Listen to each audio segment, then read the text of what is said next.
Thanks for the introduction and thanks for the invitation. It's nice to be in Bristol again, although I've just been told the last time was 2012 when I had a full head of hair, but that's a long time ago. So the way that I've approached this topic is to talk to people living with obesity and ask them what their research priorities are. They're my declarations.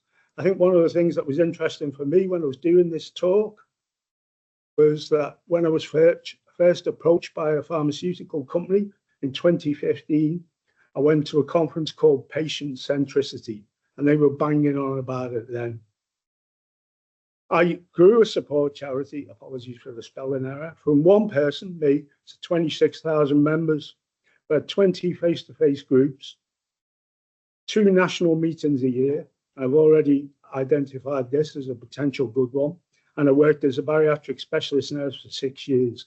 And I've been in leadership positions. And really, I don't want to brag and I could give you a CV, but I've spoken to a lot of people living with obesity. And more importantly, I've listened to them. And these are some of them. So local Liverpool groups, a European group on the third down, 32 countries represented. And we've set up a new group in an area called Runcorn, which some of you may know in Liverpool. No, it's across the bridge, which is a massive physical barrier. So we've opened a local group there. So people want prevention, and this is universal. I used to get in debates, usually contentious debates, where they put a public health professional and a surgeon, and he'd say, which do you think is more important, Ken? And I always used to say, well, I think they're both very important. And nobody, particularly people like me who lived with obesity as a child, wants anyone else to go through that. And they believe they're committed to prevention. Did a session this week, and I didn't enter treatment for obesity till I was 40. And looking back, that was 35 years of my life were affected by this disease before I got treatment.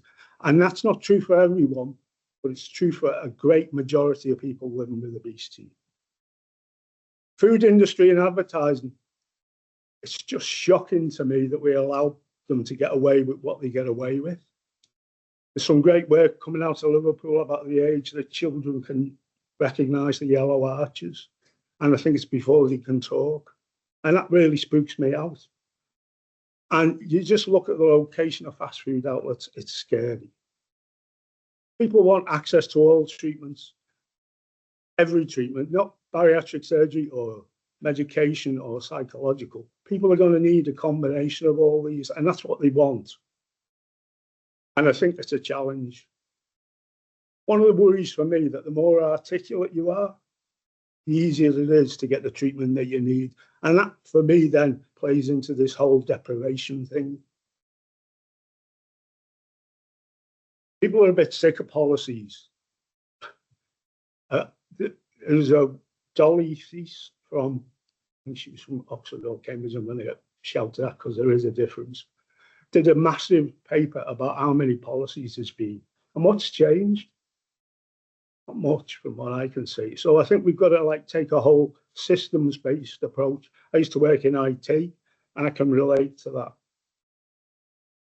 The Health Select Committee, which is currently sitting, I've invited Lived Experience Voice to submit evidence, which is a first, so that's positive. And there's going to be people going, which is a positive too.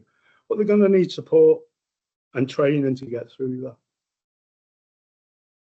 If you're literate, if you know how to talk things through, if you can persuade your GP, you're likely to get better health outcomes.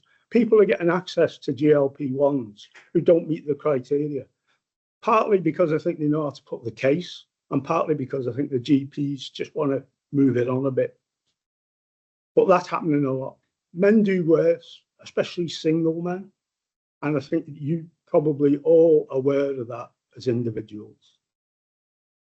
Apps are great, digital solutions. If you've got a phone and you know how to use it.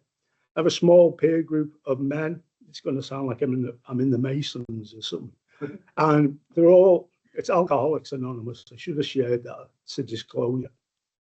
And I'm the youngest in our group, and I'm the only one who can use an app.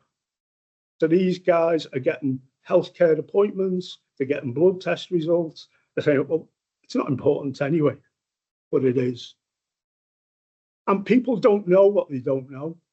And I just think there's a huge need out there for things to be interpreted. Information and evidence. You all do lots of research, but you're chugging it out every year.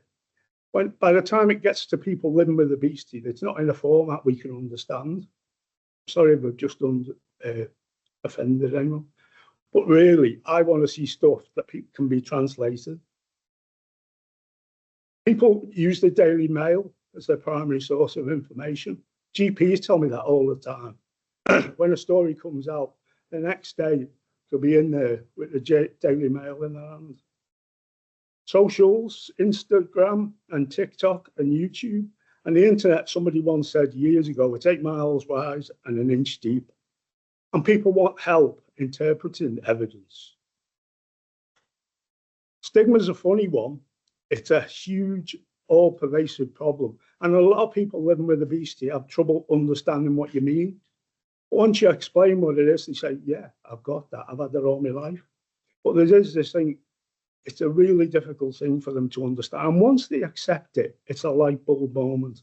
And what worries me, it's even in healthcare settings.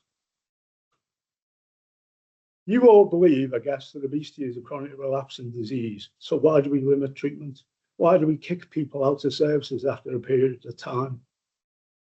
I've been in and out from 1999 till now. I had bariatric surgery in 2002. No way did I have time for the Clare story. We need some new models of care that meet people's needs. You're going to sort all that out this afternoon in the groups. Psychological and trauma support. If you ask people, they say they want more, but they're not quite sure what that means and what type of psychological support. But there is some need. And it's not about huge armies of clinical psychologists, because we just couldn't afford to do that anyway. But there is a need for people to be better supported. This needs to be delivered at scale, and a new approach is needed to that. Supportive communities. Part of my work in a voluntary organisation is to create supportive communities, and people seem to do better when they're in those communities. But I like to see the evidence so I can show them.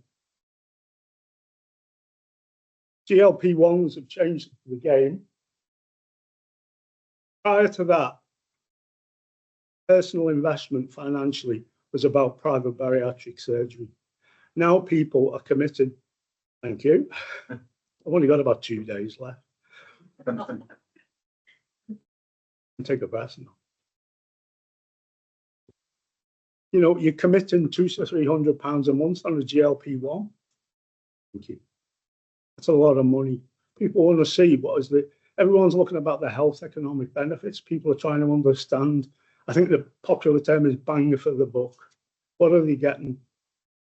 And private psychological services and private digital services. And I think we've got to look at evidence about that people can understand. We sat down with a group of people and said, which groups of people are you worried about? I'm not going to read them all out. But people who are like me, who take drugs for mental health problems that cause weight gain, people from the LGBTQ community, Q+ community, and people from BAME communities. And again, men appear in this list as well. The slides will be available. Sorry about the typing. Compassionate care, that's agreed.